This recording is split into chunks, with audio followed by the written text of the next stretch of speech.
Hello students, welcome to Magnet Brains. जैसे कि हम अपनी बुक पढ़ रहे हैं बाल महाभारत कथा, तो इस कथा का अभी तक हम 9 भाग आपके सामने लेकर आ चुके हैं। उस 9 भाग में अभी तक संजय जो है वो राजदूत बन के पांडवों के पास गए थे कि मतलब युद्ध नहीं हो इन सब प्रयास करने से।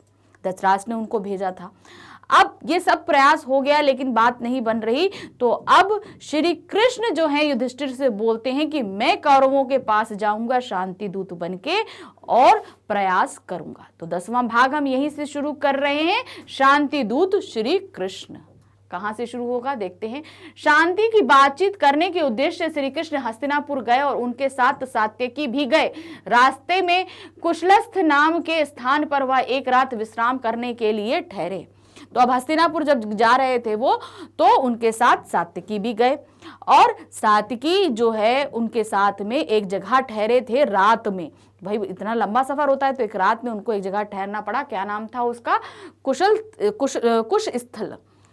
फिर आगे क्या हुआ? हस्तिनापुर में जब यह खबर पहुंची कि श्री कृष्ण पांडवों की ओर से दूत बन के संधि चर्चा के लिए आ रहे हैं, तो धृतराष्ट्र ने आज्ञा दी कि नगर को खूब सजाया जाए। धृतराष्ट्र को पता श्री कृष्ण आ रहे हैं तो नगर को खूब सजाने का आदेश दे दिया। पुरावासियों ने द्वारिकाधीश के स्वागत की धूमधाम से तैयारियां की। दुशासन का भवन दुर्योधन के भवन से अधिक ऊंचा और सुंदर था, इसलिए धृतराष्ट्र ने आज्ञा दी कि उसी भवन में श्री कृष्ण को ठहराने का प्रबंध किया जाए।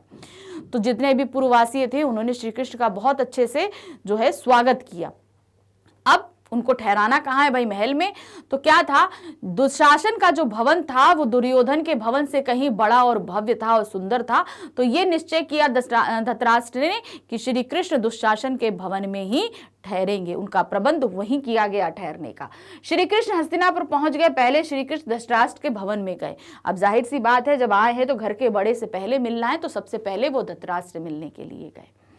फिर धृतराष्ट्र से विदा लेकर वह विदुर के भवन गए। कुंती वहीं कृष्ण की प्रतीक्षा में बैठी थी और जब वो धृतराष्ट्र से विदा लेकर विदुर के पास गए तो विदुर के भवन में ही कुंती भी उनका इंतजार कर रही थी। श्री कृष्ण को देखते ही उन्हें अपने पुत्रों का स्मरण हुआ। श्री कृष्ण ने उन्हें मीठे वचनों में सांत्वना दी और उनसे विदा लेकर दुर्योधन के भवन में गए। जब कुंती जी ने जैसे ही श्री कृष्ण को देखा, तुरंत ही अपने पुत्रों के बारे में पूछने लगे कि वो कैसे हैं। तो वहां पर बताया उन्होंने श्री कृष्ण सांत्वना देते हुए कि नहीं, वो सब बहुत अच्छे हैं, सही हैं, कुशल क्षेम पूछने के बाद वो विदुर के भवन से सीधे कहां गए? दुर्योधन के भवन में गए। दुर्योधन ने श्री कृष्ण का शानदार स्वागत किया, उचित आदर सत्कार करके भोजन का न्योता भी दिया। मतलब खूब आदर सत्कार किया और कहा कि हमारे साथ खाना भी खाइएगा। श्री कृष्ण कहा, राजन, जिस उद्देश्य को लेकर मैं यहाँ आया हूँ वह पूरा हो जाए तब मुझे भोजन का न्योता देना उचित होगा। तो उन्होंने बोला कि मैं जिस उद्देश्य से यहाँ आया हूँ, यानी कि किस लिए आया हूँ कि युद्ध ना हो, ये जो चीजें अगर वो पूरा हो गया तब आप मुझे खाने का न्योता दीजिएगा, तब मैं सप्रसन्न उसको स्वीकार करूंगा। ये कहकर वे विदुर के यहाँ चले गए और वहां भोजन करके विश्राम करने लगे। ये कहकर सीधे वो विदुर के पास गए और वहां जो है विश्राम, वे थक गए थे भाई, विश्राम करने लगे। इसके बाद श्री कृष्ण और विदुर में आगे के कार्यक्रम के बारे में सलाह हुई। विदुर ने कहा, उनकी सभा में आपका जाना भी उचित नहीं है। तो अब जब सलाह होने लगी तो क्या बोले विदुर की उनकी जो सभा है उसमें आपका जाना उचित नहीं है। ऐसा नहीं कहीं कोई कुछ कह दे या कुछ हो जाए तो आपका अपमान हो जाए, इसलिए उन्होंने इस चीज के लिए मना किया। दुर्योधन आदि के स्वभाव से तो परिचित हैं, उनका भी यही कहना था कि वे लोग कोई न कोई कुचक्र रचकर श्री कृष्ण के प्राणों तक को हानि पहुंचाने की चेष्टा करेंगे। विदुर की बातें ध्यान से सुनने के बाद श्री कृष्ण बोले, तो जो डर युधिष्ठिर को था जब श्री कृष्ण वहां से चल रहे थे, वही डर यहाँ पर विदुर को भी था। उनका कहना था कि ऐसा ना हो कि दुर्योधन और सभी उसके मित्रगण आपके ऊपर प्रहार करने का कोई प्रयास करें। तो यही चिंता विदुर ने श्री कृष्ण के सामने जताई जो युधिष्ठिर ने जताई थी। तो ये सब चिंता सुनने के बाद में श्री कृष्ण बोलते हैं, क्या मेरे प्राणों की चिंता आप ना करें। बोलते हैं कि मेरे प्राणों की चिंता ना करें, मैं अपने आप को संभाल लूंगा। दूसरे दिन सवेरे दुर्योधन और शकुनी ने आकर श्री कृष्ण को कहा। अब जब दूसरे दिन सुबह हुआ तो दुर्योधन और शकुनी श्री कृष्ण से मिलने के लिए आए। बोलते क्या है, महाराज धृतराष्ट्र आपकी प्रतीक्षा कर रहे हैं। श्री कृष्ण बोलते हैं कि महाराज धृतराष्ट्र आपकी प्रतीक्षा कर रहे हैं, चलिए हमारे साथ में। इस पर विदुर को साथ लेकर श्री कृष्ण धृतराष्ट्र के भवन में गए और साथ में श्री कृष्ण तो गए ही, साथ में वो विदुर को भी लेकर गए। वासुदेव के सभा में प्रविष्ट होते ही सभी सभासद उठ खड़े हुए। श्री कृष्ण ने बड़ों को विधिवत नमस्कार किया और आसन पर बैठे। अब क्या हुआ, जैसे ही वो भवन में आए सभी जितने लोग थे वो खड़े हो गए और श्री कृष्ण ने सबसे पहले जितने भी उनसे बड़े थे, आदरणीय सम्माननीय गण थे, उन सभी को नमस्कार किया। राजदूत एवं संभ्राम अतिथि सा उनका सत्कार किया गया। मतलब एक बहुत ही विशिष्ट अतिथि जब घर में आता है तो जैसा उनका सत्कार किया जाता है वैसा ही सत्कार श्री कृष्ण का वहां पर किया गया। इसके बाद श्री कृष्ण उठे और पांडवों की मांग सभा के सामने रखी। जब सब कुछ हो गया उसके बाद उन्होंने, पांडवों ने जो कुछ कहा था वो सब श्री कृष्ण ने वहां सभा में सबके सामने प्रस्तुत कर दिया। फिर वह धृतराष्ट्र की ओर देखकर बोले, जब सारी बात बता दी कि श्री पांडव क्या चाहते हैं, जब श्री कृष्ण ने सारी बात बोल दी तो उसके बाद वो धृतराष्ट्र की तरफ देखकर बोलते हैं, क्या बोलते हैं, राजन, पांडव शांति प्रिय हैं, परंतु साथ ही यह भी समझ लीजिए कि वह युद्ध के लिए भी तैयार है। पांडव आपको पिता स्वरूप मानते हैं, ऐसा उपाय करें जिससे आप भाग्यशाली बने। तो क्या हुआ, उन्होंने बोला कि पांडव जो हैं वो शांति प्रिय हैं, वो युद्ध नहीं चाहते, लेकिन आप कोई ऐसा उपाय करिए जिससे ये शांति बनी रहे और आप हमेशा भाग्यशाली बने रहें। अर्थात भाग्यशाली, अगर युद्ध होगा तो पुत्रों का तो की मृत्यु होगी, तब आप भाग्यशाली नहीं रह जाएंगे। इसलिए आप ऐसा कोई प्रयत्न कीजिए कि ये युद्ध ना हो। यह सुनकर धृतराष्ट्र ने कहा, क्या बोलते हैं, सभासदों, मैं भी यही चाहता हूं जो श्री कृष्ण को प्रिय है। तो धृतराष्ट्र कहते हैं, जो श्री कृष्ण चाहते हैं वही मैं भी चाहता हूं।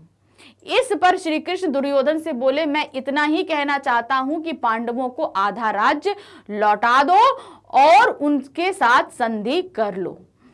तो अब श्री कृष्ण दुर्योधन से बोले कि मैं ये चाहता हूं कि जो उनका आधा राज्य था उनको दे दो और उनके साथ संधि कर लो, क्योंकि यही था एक युद्ध से बचने का तरीका। मगर दुर्योधन नहीं मान रहा था। यदि यह बात स्वीकृत हो गई तो स्वयं पांडव तुम्हें युवराज और धृतराष्ट्र को महाराज के रूप में सहर्ष स्वीकार लेंगे। तो कहने का मतलब, अगर ये बात संधि वार्ता हो गई, उनको आधा दे दिया, तो पांडव तुमको युवराज मानेंगे और धृतराष्ट्र को महाराज मानेंगे। उनका तो अपना राज इंद्रप्रस्थ है, वो वहां चले जाएंगे। तो ये बात मान लो, यही इसी में सबकी भलाई है। भीष्म और द्रोण ने भी दुर्योधन को बहुत समझाया, फिर भी दुर्योधन ने अपना हट नहीं छोड़ा। वह श्री कृष्ण का प्रस्ताव स्वीकार करने पर राजी ना हुआ। धृतराष्ट्र ने दोबारा पुत्र से आग्रह किया कि श्री कृष्ण का प्रस्ताव मान ले, नहीं तो कुल का सर्वनाश हो जाएगा। तो सब ही उसको समझाने का प्रयत्न कर रहे थे, मगर वो मानने को तैयार नहीं हो। द्रोण, भीष्म, धृतराष्ट्र सभी समझा रहे थे, मगर वो मान नहीं रहा था। दुर्योधन ने अपने आप को निर्दोष सिद्ध करने की जो चेष्टा की थी, उससे श्री कृष्ण को हंसी आ गई। तो वो जो निर्दोष बताने की कोशिश कर रहा था कि नहीं, मैं युद्ध नहीं चाहता, मगर कारण क्या है कि वो अज्ञातवास, अब वो मदमास पूरा कर ले वो। तो ये सारी बातें सुनकर श्री कृष्ण जो है वो बहुत ही अधिक हंस पड़े थे। तभी श्री कृष्ण ने दुर्योधन को उन पर अत्याचारों का विस्तार से स्मरण दिलाया जो उसने पांडवों पर किए थे। भीष्म, द्रोण आदि सभी प्रमुख वृद्धों ने भी श्री कृष्ण के इस वक्तव्य का समर्थन किया।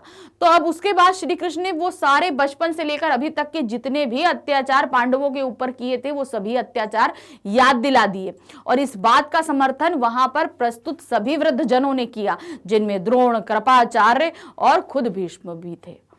तो ये सारी चीजें बता दी गई थी। यह देखकर दुशासन क्रुद्ध हो उठा और दुर्योधन से बोला, जब ये सारी चीजें हो रही थी, सीधी बताई जा रही थी, तो दुशासन को बहुत गुस्सा आया।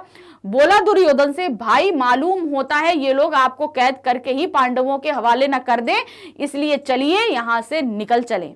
उसने बोला, ये लोग तो आपको बंदी बना के वहां भेजने की फिराक में, चलिए हम लोग यहां से चलते हैं। इस पर दुर्योधन उठा और अपने भाइयों के साथ सभा से बाहर चला गया, और इसी बीच धृतराष्ट्र ने विदुर से कहा, तुम जरा गांधारी को सभा में ले आओ। और ये कहने के बाद जो दुर्योधन है वो अपने भाइयों के साथ सभा छोड़कर चला जाता है, और धृतराष्ट्र विदुर को बोलते हैं कि गांधारी को सभा में लेकर, भाई का सभा, क्योंकि गांधारी की आंखों में पट्टी बंधी थी, तो वो बोलते हैं कि गांधारी को जो है यहाँ सभा में लेकर आओ। उसकी समझ बहुत स्पष्ट है, वह दूर की सोच सकती है, हो सकता है उसकी बातें दुर्योधन मान ले। भाई माँ है तो हो सकता है बात को मान ले, इसलिए बोलते हैं कि वो बहुत स्पष्ट वक्ता है, बहुत ही अच्छा सोचती है, इसलिए उसको यहाँ लेकर आओ। यह सुनकर विदुर ने सेवकों को आज्ञा देकर गांधारी को बुला लाने को भेजा। गांधारी भी सभा में आई और धृतराष्ट्र ने दुर्योधन को भी सभा में फिर से बुलाया। दुर्योधन सभा में लौट आया। क्रोध के कारण उसकी आंखें लाल हो रही थी। गांधारी ने भी उसे कई तरह से समझाया, परंतु दुर्योधन ने बातें मानने वाला कब था। अब जब बुलाया गया तो विदुर गए, वहां पे सेवकों द्वारा गांधारी को बुलाया गया। गांधारी सभा में आई और इधर धृतराष्ट्र ने दुर्योधन को फिर से सभा में बुलाया। गांधारी ने बहुत प्रयास किया उसको समझाने का, धृतराष्ट्र ने फिर से प्रयास किया, लेकिन दुर्योधन नहीं माना तो नहीं माना। अपनी मां को भी उसने मना कर दिया और दोबारा सभा से निकलकर चला गया। मतलब गांधारी को भी उसने मना कर दिया और फिर से वो उसने सभा छोड़ दी। बाहर जाकर दुर्योधन ने अपने साथियों के साथ मिलकर एक षड्यंत्र रचा और राजदूत श्री कृष्ण को पकड़ने का प्रयत्न किया। बाहर गया और बाहर जाके जिस चीज का डर था वही करने की प्लानिंग करने लगा। वो राजदूत श्री कृष्ण को पकड़ने का षड्यंत्र रचने लगा। श्री कृष्ण ने तो पहले ही से इन बातों की कल्पना कर रखी थी। दुर्योधन की यह चेष्टा देखकर वह हंस पड़े। वो जानते थे कि दुर्योधन ऐसा कुछ करेगा, इसलिए उनको हंसी आ गई। भाई वो तो परम ज्ञाता, उन्हें तो हर एक चीज का ज्ञान था, तो उनको जानते थे कि दुर्योधन उनको पकड़ेगा और उनको जो है हानि पहुंचाने की कोशिश करेगा ही करेगा। सात्यकी और विदुर उनके दोनों ओर हो गए। सब सभासदों से विधिवत आज्ञा ली, सभा से चलकर सीधे कुंती के पास पहुंचे और उनको सभा का सारा हाल कह सुनाया। तो अब क्या, सात्यकी और विदुर के साथ में होकर वो कुंती के पास गए और कुंती को सभा में जितना कुछ हुआ वो सब बताया कि मैंने बहुत प्रयास किया कि युद्ध ना हो, लेकिन दुर्योधन मानने को तैयार ना था। कुंती बोली, अब इस पे कुंती क्या बोलती है, हे कृष्ण, अब तुम ही मेरे पुत्रों के रक्षक हो। श्री कृष्ण रथ पर आरूढ़ होकर उपलब्ध की ओर तेजी से रवाना हो गए। कुंती क्या बोलती है कि अब ही आप मेरे पुत्रों के रक्षक हो, आप ही देखना मेरे पुत्र ठीक से रहें। और ये कहने के बाद श्री कृष्ण रथ पर चढ़ते हैं और उपलब्ध की तरफ रवाना हो जाते हैं जहां पर पांडव थे। युद्ध अब अनिवार्य हो गया था। श्री कृष्ण के हस्तिनापुर से लौटते ही शांति स्थापना की जो थोड़ी बहुत आशा थी वह भी लुप्त हो गई। कुंती को जब पता चला कि कुलनाशी युद्ध छिड़ेगा ही तो वह बहुत ही व्याकुल हो गई। तो अब यह निश्चित हो चुका था कि युद्ध होगा ही होगा। कुंती भी जो है चिंतित हो गई कि कुलनाशी मतलब एक ही कुल के दो पुत्र जो हैं आपस में लड़ने जा रहे थे, पांडव और कौरव। तो कहीं से भी कोई भी जीते, मरेगा तो एक ही, यानी कि कुल का कहीं ना कहीं नाश जरूर होगा। तो इस चीज से जो है कुंती बहुत ही ज्यादा परेशान हो चुकी थी। चिंता के कारण आकुल हो रही कुंती अपने पुत्रों की सुरक्षा का विचार करते हुए गंगा किनारे पहुंची।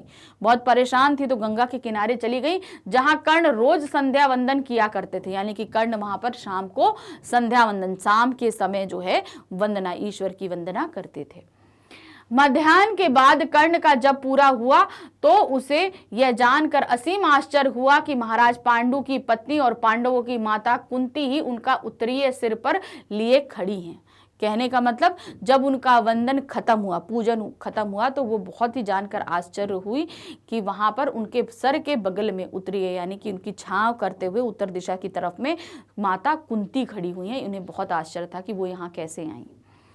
कर्ण ने शिष्टापूर्वक अभिवादन करके कहा, आज्ञा दीजिए, मैं आपकी क्या सेवा कर सकता हूँ। भाई वो स्त्री थी, उनसे बड़ी थी और राजमाता थी, इसलिए जो है उनका शिष्टाचार से अभिवादन करते हुए उन्होंने सीधे पूछा कि मैं आपकी कैसे सेवा कर सकता हूँ। कुंती ने गदगद स्वर में कहा, मतलब भरे गाली एकदम को तो ना, एकदम हम जब परेशान होते हैं तो गला भारी हो जाता है, वैसे स्वर में उन्होंने बोला, कर्ण यह ना समझो कि तुम केवल सूत पुत्र हो, ना तो राधा तुम्हारी माँ है, ना अधिरथ तुम्हारे पिता है। तुमको जानना चाहिए कि राजकुमारी प्रथा की कोख से तुम उत्पन्न हुए थे। अब राजकुमारी प्रथा कौन थी? खुद माता कुंती। हमने आपको स्टार्टिंग में पहले बताया था, कुंती वो तब बनी थी जब वो कांति नरेश की पुत्री बनी थी, तब उनका नाम कुंती पड़ा था, लेकिन उससे पहले उनका नाम क्या था? प्रथा। तभी उन्होंने भगवान सूर्य का जो है आवाहन किया था, यानी ये दुर्वासा ऋषि द्वारा दिया गया उनको जो है वरदान था, उसी का उन्होंने जो है याद किया था और याद करने पे ही उन्हें कर्ण जैसे पुत्र की प्राप्ति हुई थी। तो वही कहते हैं कि माता कुंती बोलती हैं कि तुम्हारी माता राधा नहीं है और ना ही अधिरथ तुम्हारे पुत्र हैं और ना ही तुम सूत पुत्र हो, तुम्हारा जन्म प्रथा की कोख से हुआ था, यानी कि मेरी कोख से, प्रथा के, यानी कुंती माता ही प्रथा थी तो कहती मेरी कोख से हुआ था। तुम सूर्य के अंश हो, यानी कि तुम सूर्य भगवान की जो है स्मरण शक्ति के साथ ही मेरे द्वारा उत्पन्न किए गए थे। थोड़ा सुस्ताने के बाद वह फिर बोली, अब इतने साल लगातार बोल रही थी तो एजेड थी तो थोड़ा सा रुक गई और फिर से बोलती हैं, क्या बेटा दुर्योधन के पक्ष में होकर तुम अपने भाइयों से ही शत्रुता कर रहे हो। तो बताते भाई पांडव मेरे पुत्र है, तुम मेरे पुत्र हो, तो तुम लोग तो आपस में भाई हुए, तो तुम अगर दुर्योधन की तरफ से लड़ोगे तुम तो अपने भाइयों के विरुद्ध में जाकर लड़ाई कर रहे हो। धृतराष्ट्र के लड़कों से के आश्रित रहना तुम्हारे लिए अपमान की बात है। तुम अर्जुन के साथ मिल जाओ, वीरता से लड़ो और राज्य प्राप्त करो, वे भी तुम्हारे अधीन रहेंगे और तुम उनसे घिरे हुए प्रकाशमान हो जाओगे। तो वो बोलते हैं कि तुम धृतराष्ट्र के पुत्रों अर्थात कौरवों के साथ रहोगे, ये सही नहीं है। तुम जाओ अर्जुन के साथ रहो, युद्ध करो, जीतो और जो है राज्य को प्राप्त करो, और वो तुम्हारे अधीन रहेंगे। भाई सबसे बड़े कर्ण हैं, उसके बाद युधिष्ठिर हैं, फिर भीम है, अर्जुन है, नकुल है, सहदेव हैं, तो इस तरीके से तो सबसे बड़े कौन हुए? कर्ण हुए। तो कर्ण के अधीन सारे ही पांडव आ जाएंगे, इसलिए तुम जाओ और उनके साथ रहो और दुर्योधन का साथ छोड़ दो। ये माता कुंती कर्ण को समझा रही थी। कर्ण माता कुंती का यह अनुरोध सुनकर बोला, माँ यदि इस समय मैं दुर्योधन का साथ छोड़कर पांडवों की तरफ चला गया तो लोग मुझे ही कायर कहेंगे। अब जब युद्ध होना निश्चित हो गया है तो मैं उनको मझधार में कैसे छोड़ जाऊं। तो वो बोलता है कि माता मैं इस समय दुर्योधन का साथ कौरवों का नहीं छोड़ सकता, क्योंकि जब निश्चित हो चुका है कि युद्ध करना है, पहले अगर ये बात मुझे पता होती तो शायद मैं पाला बदल लेता, लेकिन अब तो ये चीज निश्चित है कि युद्ध होगा। अब मैं शुरू से दुर्योधन के साथ था, अब मैं पांडवों के साथ हो जाऊं तो ये न्यायोचित नहीं रहेगा। यह तुम्हारी कैसी सलाह है? तुम्हें ऐसी सलाह नहीं देनी चाहिए माँ। आज मेरा कर्तव्य यही है कि मैं पांडवों के विरुद्ध सारी शक्ति लगा कर लड़ूं, मतलब मेरे पास जितनी शक्ति है मैं पांडवों के विरुद्ध लगा दूं। मैं तुमसे असत्य क्यों बोलूं, मुझे क्षमा कर दो, लेकिन हाँ तुम्हारी भी एक बात एकदम व्यर्थ नहीं जाएगी। तो बोलते हैं कि क्षमा कर दो, मैं तुम्हारी बात नहीं मानूंगा, लेकिन आप जो चाहती हैं वो एक बात मैं व्यर्थ नहीं जाने दूंगा। क्या? अब मैं ये करूंगा कि अर्जुन को छोड़कर और किसी पांडव के प्राण नहीं लूंगा। या तो अर्जुन इस युद्ध में काम आएगा या मैं, दोनों में से एक तो मरेगा ही। तो उन्होंने बोला कि मैं अर्जुन के छोड़कर किसी भी पांडव के ऊपर हाथ नहीं उठाऊंगा, उन्हें प्रहार नहीं करूंगा। तो ये निश्चित है कि इस युद्ध में तुम्हारा एक बेटा तो मरेगा, चाहे तो मैं मरूं चाहे अर्जुन मरे, इसलिए मैं ये, इसके अलावा मैं आपके साथ और कोई भी निश्चय नहीं कर सकता। शेष चारों पांडव मुझे चाहे कितना भी तंग करें मैं उनको नहीं मारूंगा, मतलब वो मुझे चाहे जितना भी उकसाने, जितना भी युद्ध में तकलीफ देने की कोशिश करें, मैं उनके ऊपर प्रहार नहीं करूंगा। माँ तुम्हारे तो 5 पुत्र हर हालत में रहेंगे, चाहे मैं मर जाऊं चाहे अर्जुन, हम दोनों में से एक बचेगा और बाकी 4 तो रहेंगे ही, तुम चिंता ना करो। विनिमय अपने बड़े पुत्र की ये सारी बातें सुनकर माता कुंती का मन बहुत ही विचलित हुआ। अब कर्ण क्या बोलते हैं कि मैं अर्जुन को मारूंगा और किसी को नहीं मारूंगा, तो इस युद्ध में तुम्हारे एक पुत्र तो जाएगा ही जाएगा, ये निश्चित है, मगर तुम्हारे 5 पुत्र जीवित रहेंगे। अगर अर्जुन चला जाएगा तो मैं और तुम्हारे 4 पुत्र जिंदा रहेंगे, और अगर मैं चला गया तो कौन? अर्जुन के अलावा, जैसे अर्जुन खत्म होता है तो मैं बचूंगा, और अर्जुन जीवित रहता है तो मैं खत्म हो जाऊंगा। तो इस तरीके से तुम्हारे 5 पुत्र तो अवश्य ही जीवित रहेंगे।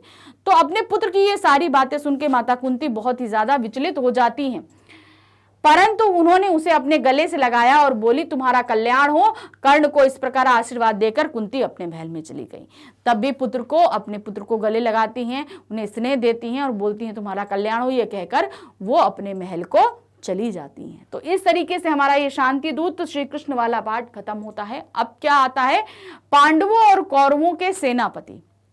अब इनके सेनापतियों का चयन शुरू होता है कि किस तरीके से सेनापति जो हैं वो निर्धारित किए जाएंगे कि कौरव के सेनापति कौन रहेंगे, पांडव के सेनापति कौन रहेंगे। श्री कृष्ण उपलब्ध लौट आए और हस्तिनापुर की चर्चा का हाल पांडवों को सुनाया। उधर से श्री कृष्ण जब उपलब्ध लौटते हैं तो हस्तिनापुर में जो कुछ घटित हुआ वो वहां पर बताते हैं। युधिष्ठिर अपने भाइयों से बोले, भैया अब सेना सुसज्जित कर लो और व्यू रचना सुचारू रूप से कर लो। जब ये सारा पता चलता है युद्ध होना ही होना है, तो वो बोलते हैं कि युद्ध रचना शुरू करते हैं और सेना को जितना है सुसज्जित और तैयार करना शुरू कर देते हैं। पांडवों की विशाल सेना को 7 हिस्सों में बांट दिया गया। पांडवों की जितनी विशाल सेना 7 हिस्सों में बांटा गया। अब सबके अलग अलग सेनापति बनाए गए। द्रुपद, हर सेना की टुकड़ी हर एक के साथ करी जाएगी ना, तो उसी तरह द्रुपद, विराट, धृष्टद्युम्न, शिखंडी, सात्यकी, चेकितान, भीमसेन आदि 7 महारथी इन 7 दलों के नायक बने। कि 7 दल बनाए गए और सबके एक एक नायक को नियुक्त कर दिया गया। अब प्रश्न उठा कि सेनापति किसे बनाया जाए। सबकी राय ली गई। अंत में युधिष्ठिर ने कहा सबने जिन जिन वीरों के नाम लिए वे सभी सेनापति बनने के योग्य हैं, किंतु अर्जुन की राय मुझे हर दृष्टि से ठीक प्रतीत होती है। तो उन्होंने कहा भाई सबको बना दिया गया। उसके बाद अब प्रश्न उठा भाई सेनापति किसे बनाया जाए। तो सेनापति बनने के बाद सबसे राय ली गई। तो सारे जितने भी वीरों के नाम आए वो सभी सेनापति बनने के लिए एकदम सही थे। लेकिन श्री कृष्ण अर्जुन ने बोला कि जिनका नाम अर्जुन ने लिया है वो एकदम सही है। युधिष्ठिर बोलते हैं अर्जुन ने जो नाम सजेस्ट किया है वो एकदम सही है। क्या बोलते हैं, मैं उसी का समर्थन करता हूं, धृष्टद्युम्न को ही सारी सेना का नायक बनाया जाएगा। तो अर्जुन ने धृष्टद्युम्न का नाम प्रपोज किया था कि उसे ही सेनापति बनाना चाहिए और मैं इससे एकदम सहमत हूं। तो हमारी पांडव सेना की सेनापति कौन रहेगा, धृष्टद्युम्न रहेगा। वीर कुमार धृष्टद्युम्न को पांडवों की सेना का नायक बनाया गया और उसका विधिवत अभिषेक किया गया। अपने कोलाहल से दिशाओं को गूंजती हुई पांडवों की सेना मैदान में आ गई। सेनापति नियुक्त हो गए, उनका राज्याभिषेक भी हो गया। फिर उसके बाद में क्या हुआ, सारी सेना मैदान में आकर खड़ी हो गई। उधर कौरवों की सेना के नायक थे भीष्म पितामह। उधर नायक किसको बनाया गया, भीष्म पितामह को। भीष्म ने कहा युद्ध का संचालन करके अपना ऋण अवश्य चुकाऊंगा। मतलब अब मैं भाई यहाँ पर रहने वाला हूँ, इसलिए भाई मैं यहीं पे हूँ, इसी राज्य के लिए, इसी धरती के लिए मैंने प्रण लिए हैं इतने कठिन कठिन, तो मैं इसका ऋण, इस धरती का ऋण जरूर चुकाऊंगा। लड़ाई की घोषणा करते समय मेरी सम्मति किसी ने नहीं ली, इसी कारण मैंने निश्चय कर लिया था कि जानबूझकर स्वयं आगे होकर पांडु पुत्रों का वध मैं नहीं करूंगा। तो मतलब जब ये युद्ध करने की सम्मति हो रही थी तो किसी ने मेरी सम्मति नहीं पूछी थी, इसलिए मैंने उसी समय निर्णय कर लिया था कि मैं पांडव पुत्रों का वध करने के लिए कभी भी आगे नहीं आऊंगा। अर्थात जो हमारे विरोधी हैं उनका वध करने के लिए मैं कभी भी सामने नहीं आऊंगा।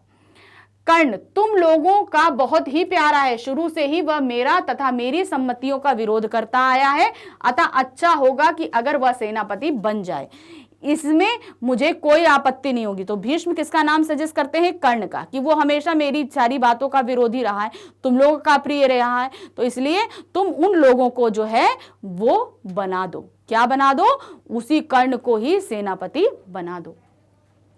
कर्ण का उद्दंड व्यवहार भीष्म को सदा से ही बहुत खटकता रहा। कर्ण ने भी हट कर लिया था कि जब तक भीष्म जीवित रहेंगे तब तक वह युद्ध भूमि में प्रवेश नहीं करेगा। और इधर कर्ण ने कर लिया था कि अगर भीष्म जब तक जिंदा रहेंगे और युद्ध भूमि में रहेंगे तब तक कर्ण जो है वो युद्ध भूमि में नहीं आएगा। ये बात उधर कर्ण ने प्रतिज्ञा कर ली थी।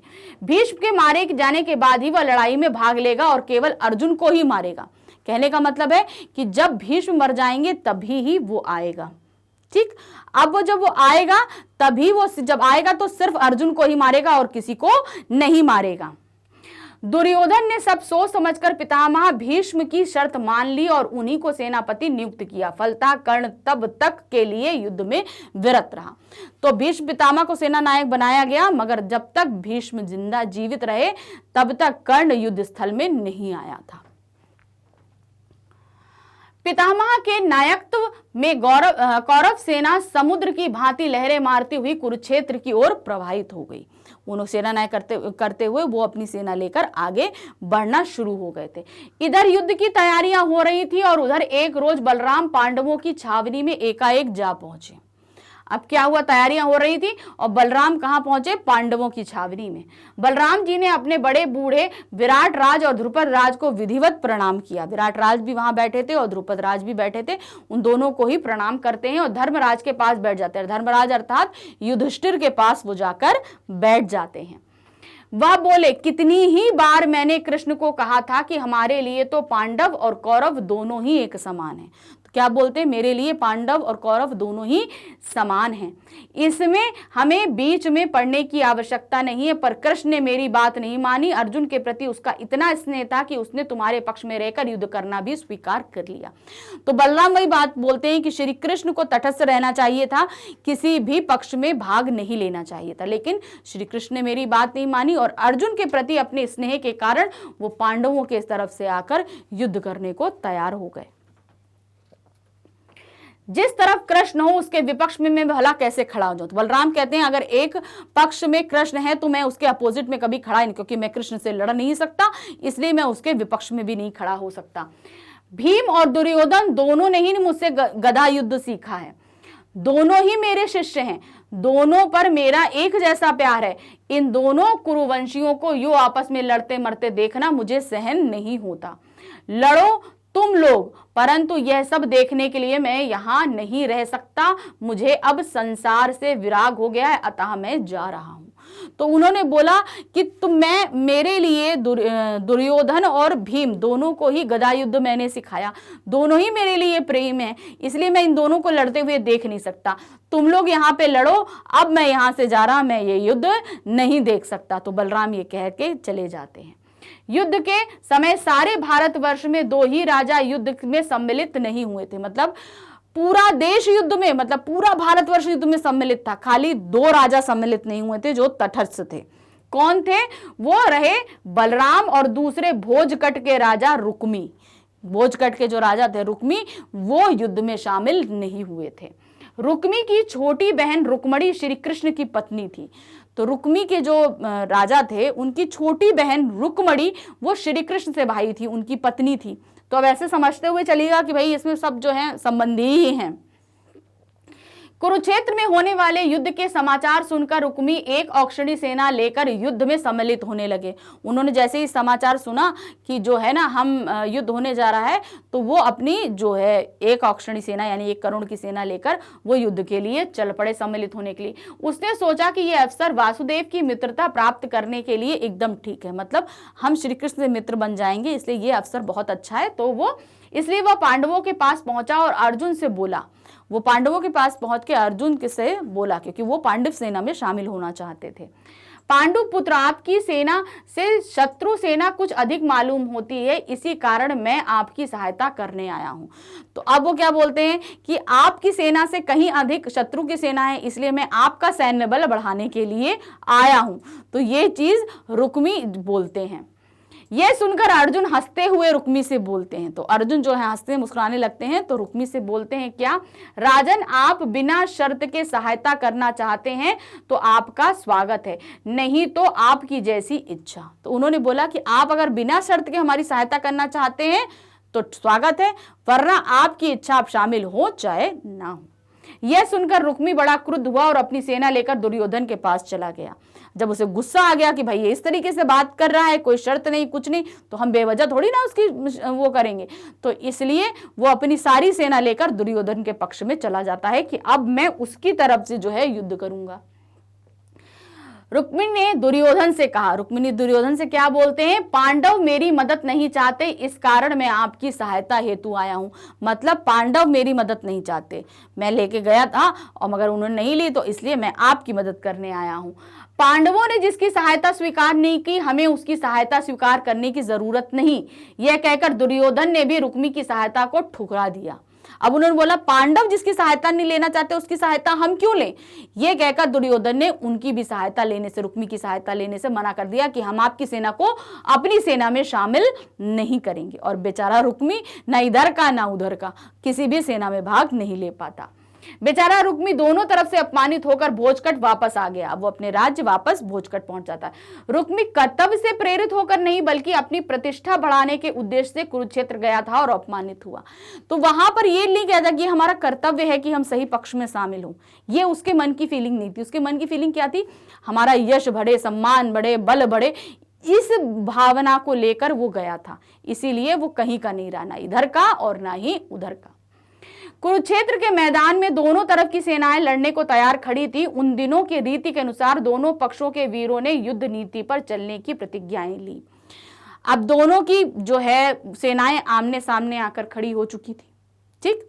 अब खड़ी होने के बाद तो कुछ होते हैं ना, युद्ध से पहले कुछ रूल्स फॉलो करने होते हैं, कोई भी हम लोग करते हैं, तो उसी तरीके से इसके भी कुछ रूल थे जिसकी प्रतिज्ञा वहां पर मौजूद सभी योद्धाओं ने ली कि हम ऐसा करेंगे। कौरवों की सेना की व्यूह रचना देखकर युधिष्ठिर ने अर्जुन को आज्ञा दी कि एक जगह सब वीरों को इकट्ठा रखकर लड़ना होगा, अतः सेना की सूची मुख सुई की नोक के समान व्यूह को सज्जित करो। अब युधिष्ठिर ने जब ये चीज देखी कि उनकी व्यूह रचना कैसी है, तो उन्होंने बोला कि सभी योद्धाओं को एक साथ में इकट्ठा करो।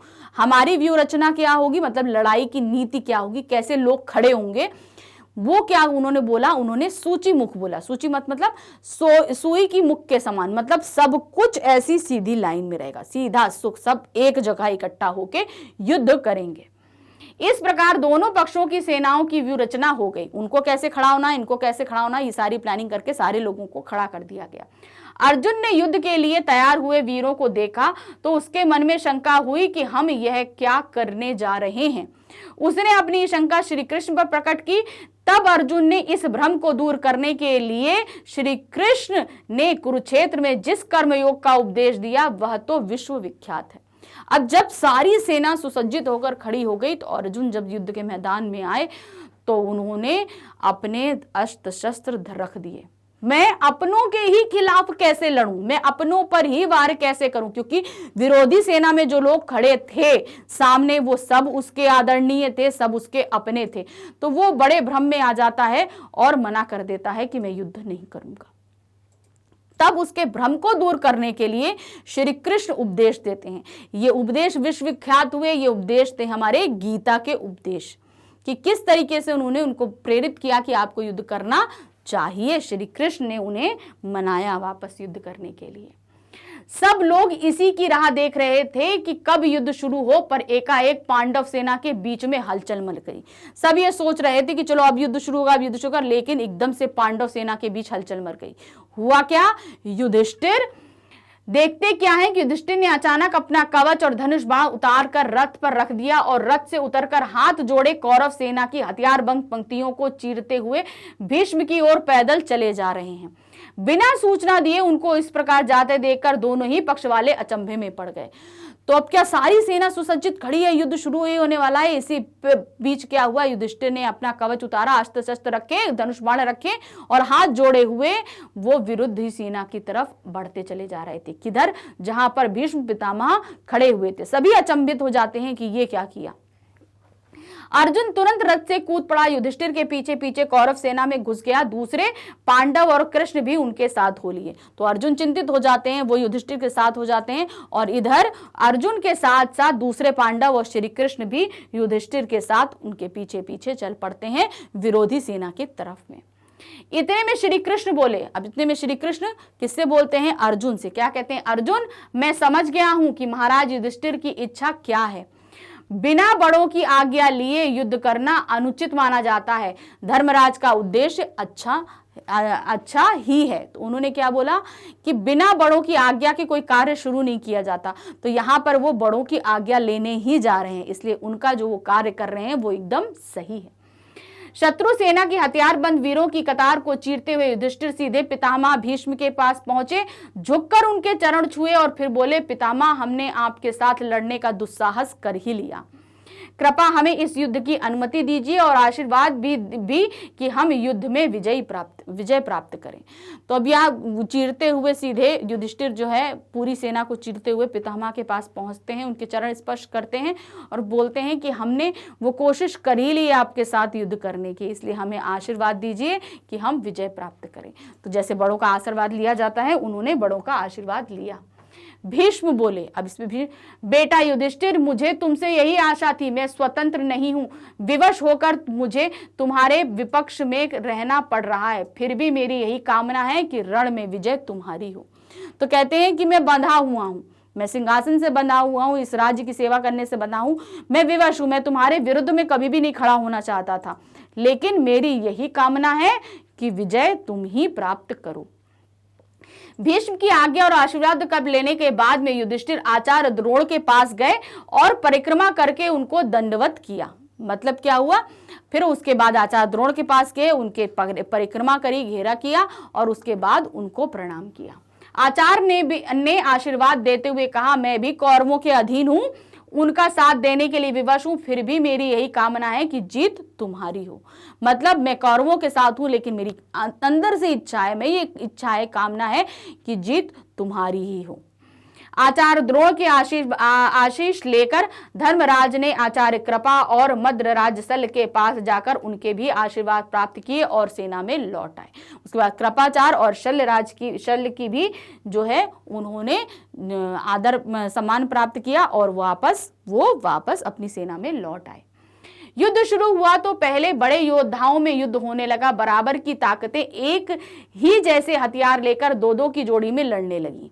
तो क्या हुआ, जब युद्ध शुरू हुआ तो जो भी बड़े बड़े योद्धा थे वो आपस में दो दो की जोड़ी में लड़ने लगे। कैसे, अर्जुन के साथ भीष्म लड़ रहे थे, सात्यकी के साथ कृतवर्मा और अभिमन्यु वृहत्तपाल के साथ भिड़ गए, भीमसेन दुर्योधन से जा भिड़ा, युधिष्ठिर शल्य के साथ लड़ने लगे, धृष्टद्युम्न ने आचार्य द्रोण पर सारी शक्ति लगाकर हमला बोलते, तो दो दो के साथ में सब युद्ध कर रहे थे। इसी प्रकार प्रत्येक वीर युद्ध धर्म का पालन करता हुआ युद्ध करने लगा। भीष्म के नेतृत्व में कौरव वीरों ने 10 दिन तक युद्ध किया। तो भीष्म के उसमें क्या किया, 10 दिन तक उन लोगों ने युद्ध किया। 10 दिन के बाद भीष्म आहत हुए और द्रोणाचार्य सेनापति बनाए गए। 10 दिन के बाद क्या हुआ, भीष्म आहत हो गए, घायल हो गए थे और उसके बाद द्रोणाचार्य को उस कौरव सेना का सेनापति बनाया गया। द्रोणाचार्य भी जब घायल हुए तो कर्ण को सेनापतित्व ग्रहण करना पड़ा और जब द्रोणाचार्य घायल हो गए तो फिर कर्ण आ गए। कर्ण ने सेनापति उस सेना के बन गए थे, कौरव सेना के सेनापति बन गए थे। 17वें दिन की लड़ाई में कर्ण का भी स्वर्गवास हो गया। तो पूरा 18 दिन तो ये महाभारत चली थी, तो 17वें दिन क्या हुआ था, कर्ण की भी मृत्यु हो गई। इसके बाद शल्य ने कौरवों का सेनापति बनकर सेना का संचालन किया। इस प्रकार महाभारत का युद्ध कुल 18 दिन चला। तो क्या हुआ, जब कर्ण मरा तो उसके बाद शल्य सेनापति बने और कुल मिलाकर कर्ण के मरने के दूसरे दिन यानी कि 18वें दिन तक पूरी महाभारत खत्म। तो ये टोटल युद्ध हमारा 18 दिन तक चला था। तो स्टूडेंट्स, यहां पर हम जो भाग पढ़ रहे थे, कौन सा भाग पढ़ रहे थे, अपना भाग 10, यहां पर हमारा वो खत्म हो गया। अब खत्म होने के साथ ही अब हमारा नेक्स्ट भाग आएगा। तो नेक्स्ट भाग में हम क्या देखेंगे, पहला, दूसरा और तीसरा दिन कि किस तरीके से 18 दिन की पूरी लड़ाई होगी, ये हम अपने नेक्स्ट भाग में देखेंगे। तो अभी तक आपको हम महाभारत की सारी व्यू रचना वगैरह सब कुछ बता चुके हैं। अब हमारा युद्ध शुरू होगा, एक एक दिन के बारे में हम पढ़ेंगे, साथ ही किस तरीके से भीष्म पितामह सरसैया पे आएंगे, अभिमन्यु की मृत्यु होगी, कर्ण होंगे, दुर्योधन होंगे, सबकी एक एक करके जिस तरीके से मृत्यु होती रहेगी वो सब हम आपको लाइन बाय समझाते रहेंगे। तो नेक्स्ट भाग हम जल्दी ही प्रस्तुत करेंगे। Thank you, bye bye.